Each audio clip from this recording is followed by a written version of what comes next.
मैं कोई शहजादा तो था नहीं, हाँ लेकिन स्मार्ट सा लड़का ज़रूर था। बस रंग का सांवला था। लेकिन मेरी माँ को मुझ में सिर्फ खामियाँ और नुक्स नज़र आते थे। घर में सबसे छोटा था। बड़े भाई मेरी माँ के कमाऊ पूत थे। बस मैं ही निकम्मा था। जॉब तो कर रहा था, लेकिन मेरी तनख्वाह सिर्फ 10,000 थी। इसलिए जो भी लड़की वाले मुझे देखने आते, मेरी तनख्वाह सुनते ही मुंह बिगाड़ते हुए चले जाते। पता नहीं उनको सिर्फ मेरी तनख्वाह ही क्यों नजर आती थी। मेरी माँ को एक लड़की पसंद आ गई, जो कि बैंक में कैशियर थी। उसकी तनख्वाह भी अच्छी खासी थी। मेरी माँ के मुताबिक निहायती शरीफ और मासूम सी बच्ची थी। मेरी माँ उसी के गुण गाए जा रही थी। मैंने कहा, अम्मा, मुझे और तो कोई ऐतराज़ नहीं, बस लड़की मोटी ना हो। ये सुनकर मेरी माँ खामोश हो गई। मैंने भाभी की तरफ देखा। भाभी, आप मुझे बताएं, लड़की कैसी है? मेरी भाभी भी साथ गई थी। उन्होंने अम्मा की तरफ देखा। अम्मा ने ना जाने उन्हें क्या इशारा किया। पता नहीं क्यों अपनी माँ और भाभी की इशारेबाजी पर मेरा दिल सशंकित हो रहा था। रिश्ता पक्का हो गया।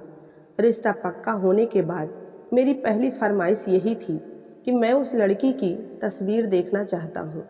लेकिन मेरी माँ कहने लगी कि लड़की वालों के घर यह रिवाज नहीं है। मुझे बड़ी हैरत हुई।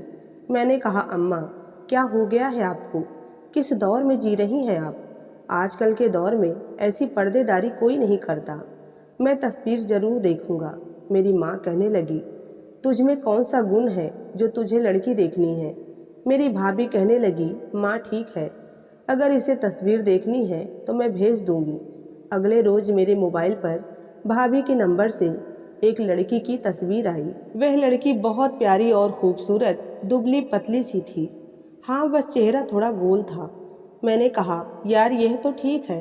मैंने तो उसी लड़की के ख्वाब 3 महीने अपनी आंखों में सजाए थे। मैं दिल ही दिल में उसका दीवाना हो गया था।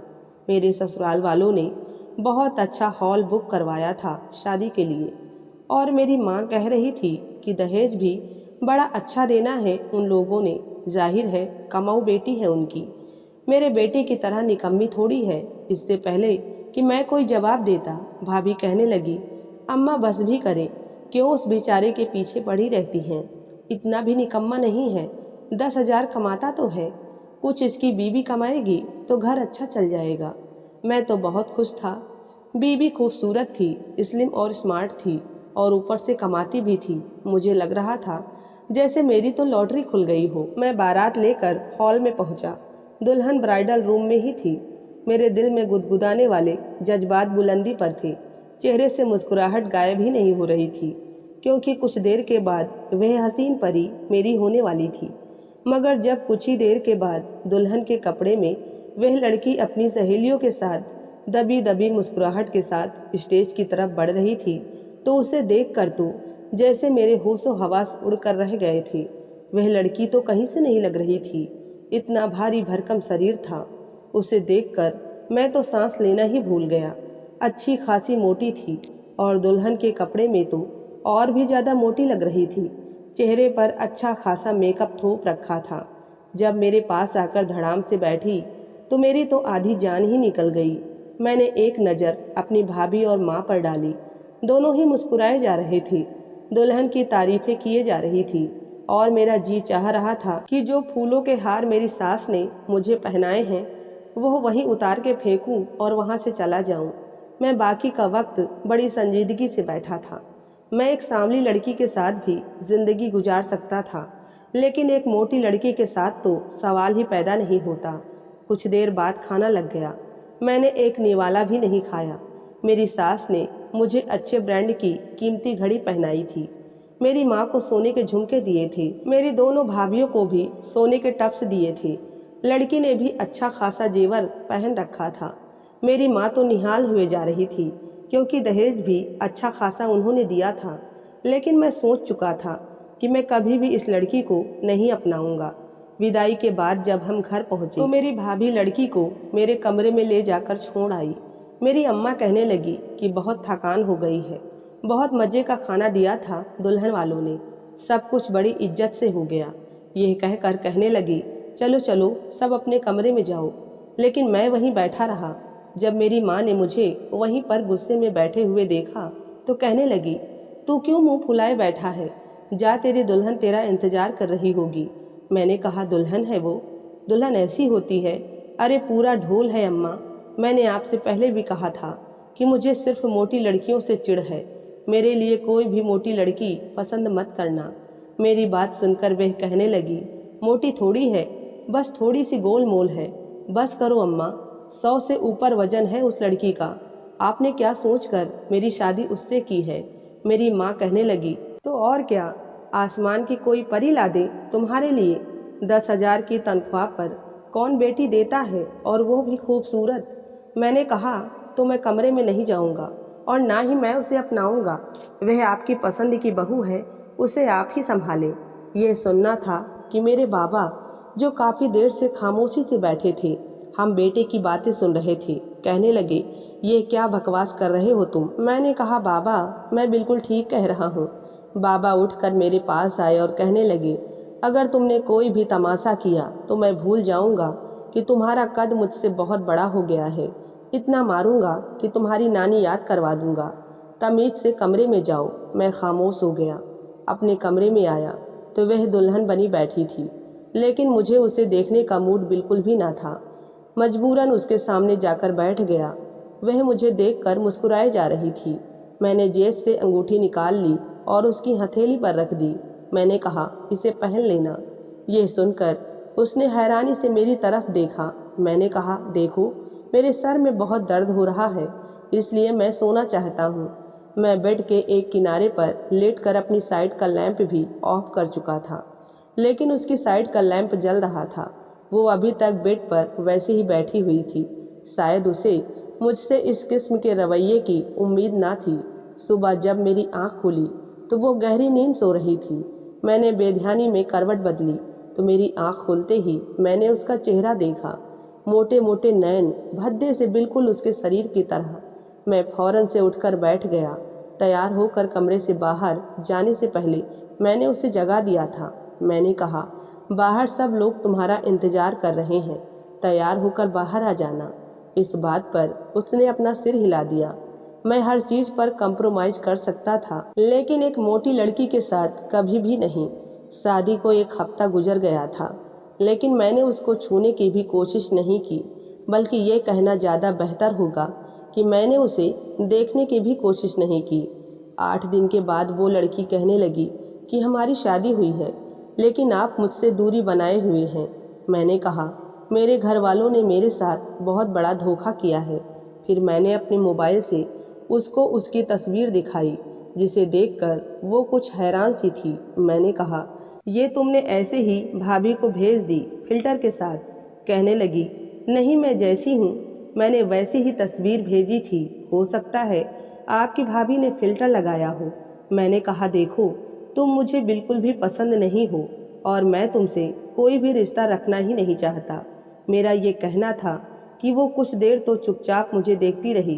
कहने लगी, आपने ये बात मुझे पहली रात क्यों नहीं कही? मैंने कहा, तुम क्या कर लेती?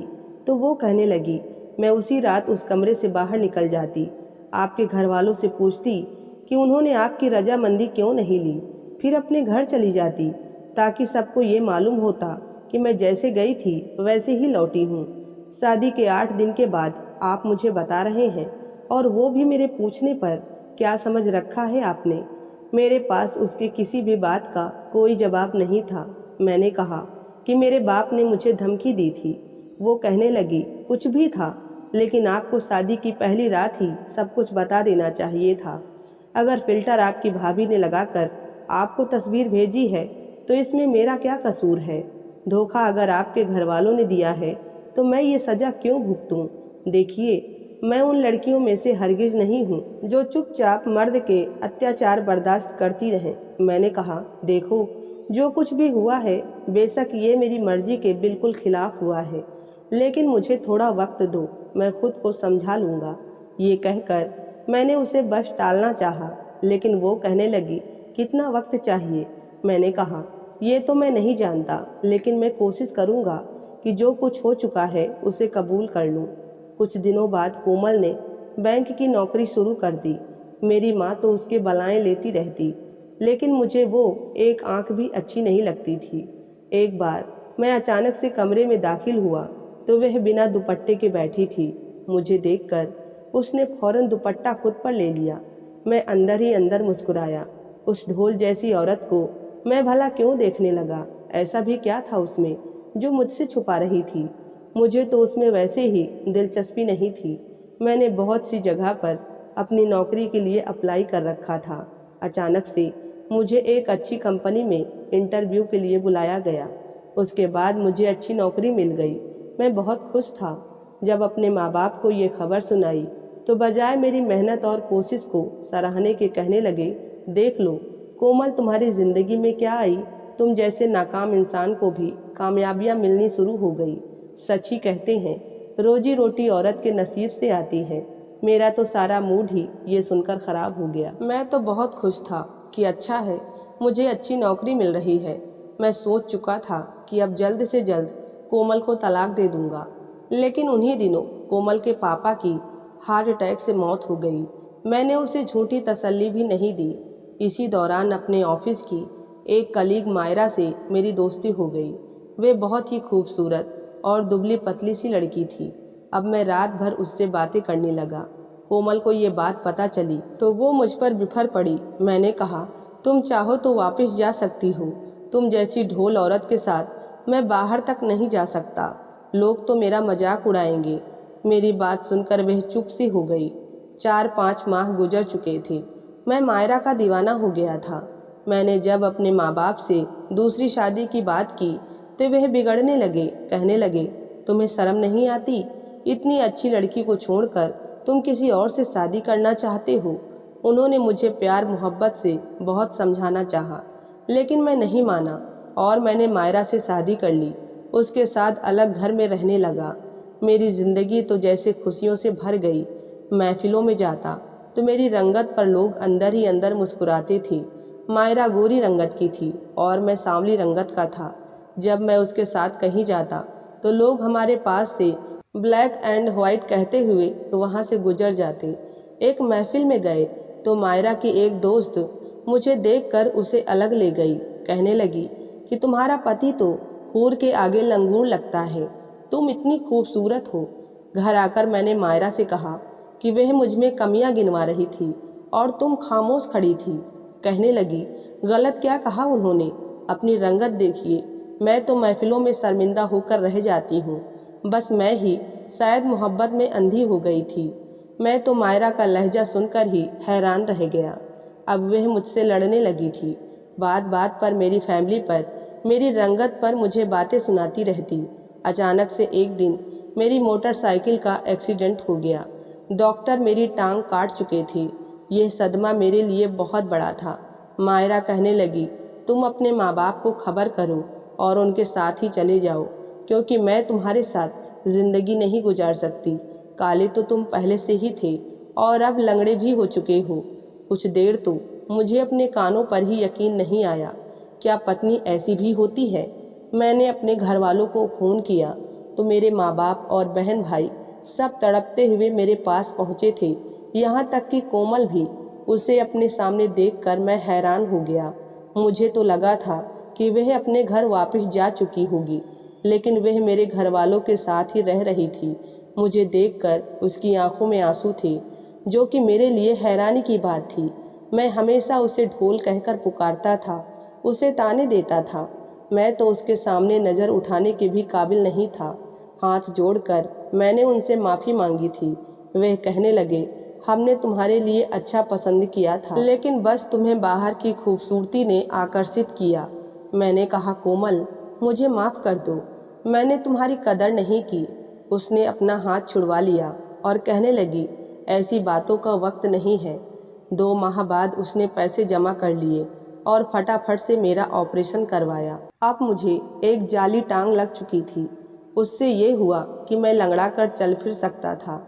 नौकरी भी दोबारा से करने लगा। मैं चाहता था कि अब उसे वो मोहब्बत दूं जिसकी वह हकदार है। मेरी शादी को 5 साल हो गए हैं और वो आज भी वैसी ही है, लेकिन मुझे दुनिया भर की हसीन लड़कियों से ज़्यादा वो खूबसूरत लगती है। क्योंकि उसका दिल बहुत खूबसूरत है। भगवान ने मुझे 2 बेटों के रूप में खुशी दी है। मैं आप सब लोगों को अपनी कहानी सुनाकर ये संदेश देना चाहता हूँ कि लड़की की बाहरी रंगत और मोटापे को देखने के बजाय उनके अच्छे संस्कार और बिहेवियर को देखो, ताकि घर स्वर्ग बन सके, जैसे मेरा घर बन गया है। दोस्तों, उम्मीद करती हूँ आपको हमारी कहानी पसंद आई होगी। कहानी पसंद आई है तो वीडियो को लाइक और चैनल को सब्सक्राइब करना ना भूलें। धन्यवाद।